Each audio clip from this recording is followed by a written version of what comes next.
কিন্তু দেখেও আজকে না দেখার ভান, আজকে ডান দিকে বাম দিকে কোন দিকে তাকায়, কিন্তু দূর থেকে আগে দেখে নিয়েছে যে গোবিন্দ ধুলায় লোটা হয়ে যাচ্ছে। হ্যাঁ, তাই ভাবটি কেমন আজ দেখে যেন দেখে না, দেখে যেন দেখে না, এমনই তার চলার ভাব, এমনই তার চলার ভাব,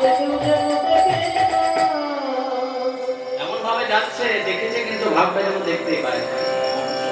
আর দেখে গোবিন্দ তখন হারায় হারায় বলে দেখে যমুনার কুলে বিবহ মুমে দুর্দত্ত বনওয়ার শশী শেখর ধুলাই ধূসর কাঁদে হারায় হারায় বলে। এত দুঃখের মধ্যেও সে রাধারানীর নামটা মুখের থেকে ছাড়ে না।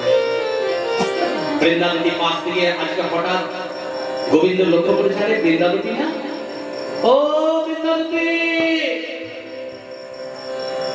ওই যে মা বললাম বৃন্দাবতীও আগে দেখেছে, কিন্তু এমন করে ভাব করছে যেন দেখেই না।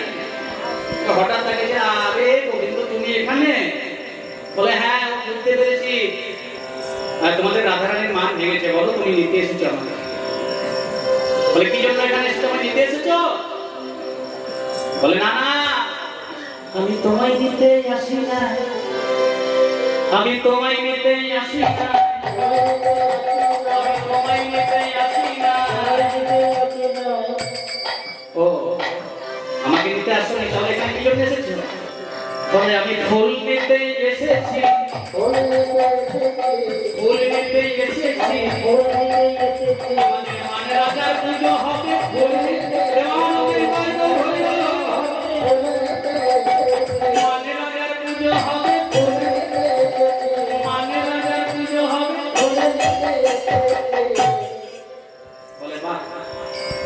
জায়গা থেকে এখানে ফুল দিতে এসেছো, তোমাদের কোনো ফুল নেই? হ্যাঁ বলছে না নেই। তা বলে ফুল তো নিতে এসেছো কিন্তু ফুল পেয়েছো? বলছে ফুল তো পেয়েছি, কিন্তু মুশকিলটা কি হয়েছে জানো? কি হলো আবার? ফুল পেয়েছো চলে যাও না, ফুল পেয়েছি কিন্তু ফুলে পুজো হবে না,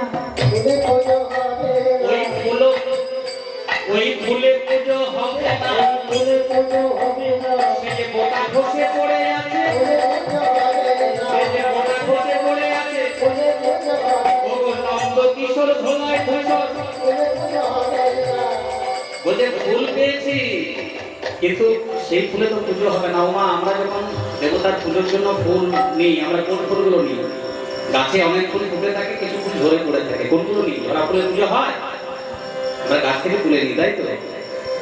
আজকে বৃন্দাবতী চালাকি করে কাকে ইন্ডিকেট করছে, কাকে বোঝাতে চাইছে? আজকে ওই গোবিন্দকে বলতে চাইছে, বলছে ফুল পেয়েছি, যে ফুলে মান্না যায় পুজো দেবো, কিন্তু সেই ফুলটা তো পুজো মনে হচ্ছে হবে না, কারণ সে তো ধুলাই ধূসর, নন্দ কিশোর ধুলাই পড়ে রয়েছে।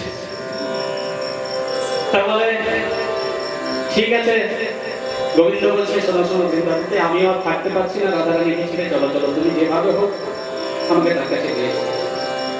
বলে মাথা খারাপ নাকি তোমার? বলে কেন? বলে কি বলেছে জানো আমাদের রাধারানী? কি বলেছে? আমাদের রাধারানী বলেছে যে সে জীবনে আর কোনোদিন কৃষ্ণ রূপ দর্শন করবে না। কৃষ্ণ রূপ মানে কালো রূপ। বলে তাই নাকি? বলে হ্যাঁ, কঠিন প্রতিজ্ঞা। তা বলবে কালো রূপ দর্শন করবে না? তাহলে হ্যাঁ গো, আচ্ছা তোমাদের ওই বৃন্দাবনের আকাশে যখন মেঘ হয় তখন তো মেঘটা কালো হয়ে যায়, তখন কি করবে? ঢেকে দেবো।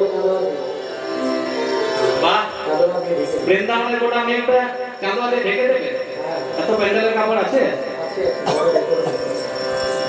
অনেক বড় ডেকোরেটর। যাই হোক, তো বেশ, আচ্ছা ওটা তো না আমরা ঢেকে দেবে। আচ্ছা তোমাদের যে বৃন্দাবনের কাক কোকিলগুলো রয়েছে ওগুলো তো কালো, সেগুলো কি করবে?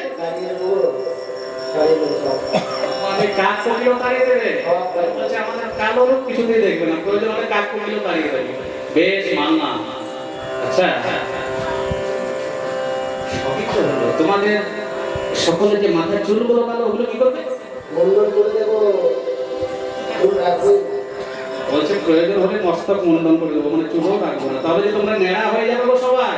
আমাদের নেড়াই ভাই, তোমাদের নেড়াই ভালো। বেশ সব পান না। আচ্ছা তোমাদের রাধারানী তো বলেছে যে কোনোদিন কালো রূপ দর্শন করবে না, এটাই তো মূল কথা। বেশ, তাহলে তোমাদের যে সকলের নয়নের মণি, চোখের মণিগুলো যে কালো সেগুলো কি করবে?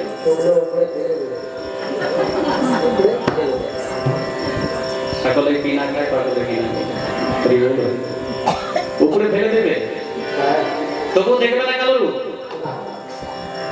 ভালো করে ভেবে দেখো, যদি নয়নের মণিগুলো সবাই উপরে ফেলে দাও তাহলে কি হবে সেটা একবার ভেবে তো তোমরা যে সকলে কানা হয়ে যাবে গো। হ্যাঁ বলো,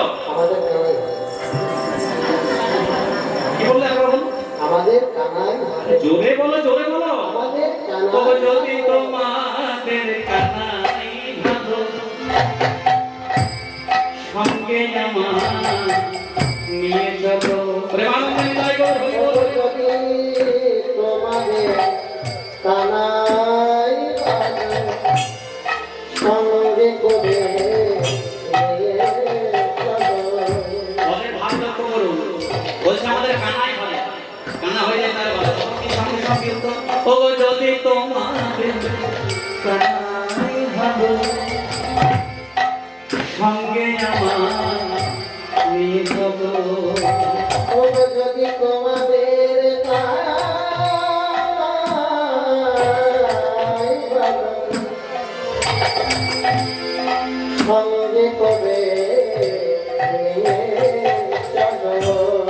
সঙ্গে করে আমি তোমাদের ব্রজের কানা,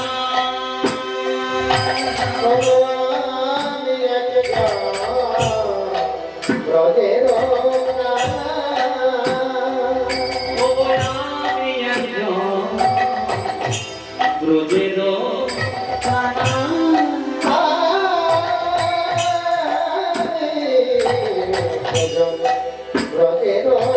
কানা।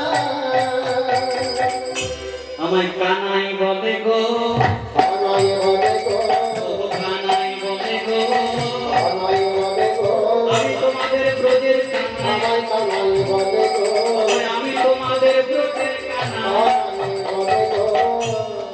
বলে শোনো শোনো বৃন্দাবতী, আমিও না তোমাদের ব্রজেরই কানাই। তোমাদের যখন কানাই ভালো তাহলে সঙ্গে আমায় নিয়ে যাবো, আর দেরি কেন?